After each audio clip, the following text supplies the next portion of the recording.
eu vou tentar aqui explicar para vocês como funciona a regra do ponto para transformador, certo?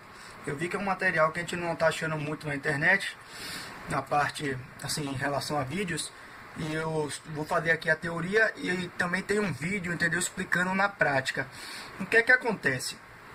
Geralmente esse tipo de questão ele te dá as correntes, certo? A direção da corrente. É tudo aplicação de lei de Kirchhoff na hora que você for fazer a questão.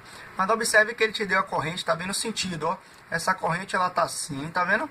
Essa daqui, ó, ela tá assim, ó. Observe, a questão te deu. Então o que é que acontece? No primeiro exemplo, você esquece as quedas de tensões em tudo que tem no circuito e foca apenas no ponto. Se a corrente estiver entrando no ponto, tá vendo aqui o primário, a corrente está entrando no primário, automaticamente ele vai ter alguma influência no secundário. Então se ele entrou no primário aqui, ó, ele vai ficar positivo aqui, tá vendo? Vou colocar aqui nesse lado de fora, positivo no secundário. Ou seja, toda vez que a corrente entra no ponto, o ponto seguinte vai ficar com positivo, certo? E observe aqui que nesse lado, ó, agora esquecendo o primário, ele também está entrando no ponto, né? Então se ele está entrando no ponto, o primário vai ficar com positivo, tá vendo? O ponto do primário positivo e o ponto do secundário negativo. Nesse caso aqui, a gente somaria os fluxos, entendeu? O fluxo do primário mais o fluxo aqui do secundário, certo? Então vamos aqui para o exemplo 2. Pegando só metade aqui, ó, observe que a corrente está nesse sentido, certo? Aqui tá como, gente? Ele está entrando no ponto, né? Então o ponto 2 eu vou colocar aqui fora, beleza? O ponto 2, ó, fica positivo, onde tem o ponto 2 e aqui negativo, certo? Beleza.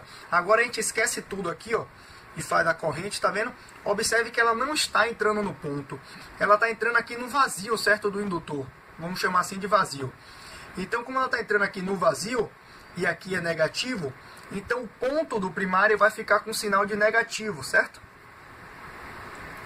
Entenderam a jogada? Por ela ter entrado no vazio, o primário vai ficar com negativo. Ou seja, aqui nós teríamos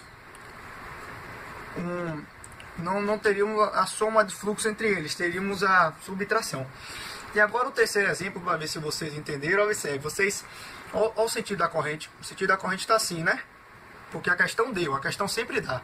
Então você esquece aqui, ó, tá entrando no primário, ou seja, o ponto do secundário, que eu vou colocar aqui embaixo, ó, vai ficar positivo, certo? Se aqui fica positivo, o outro lado fica negativo, automático.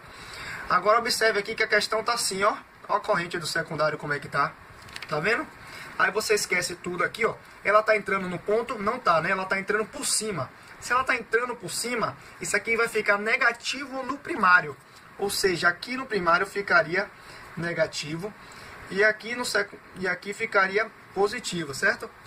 Ou seja, essas são as configurações que a gente tem em mente, que a gente tem que ter.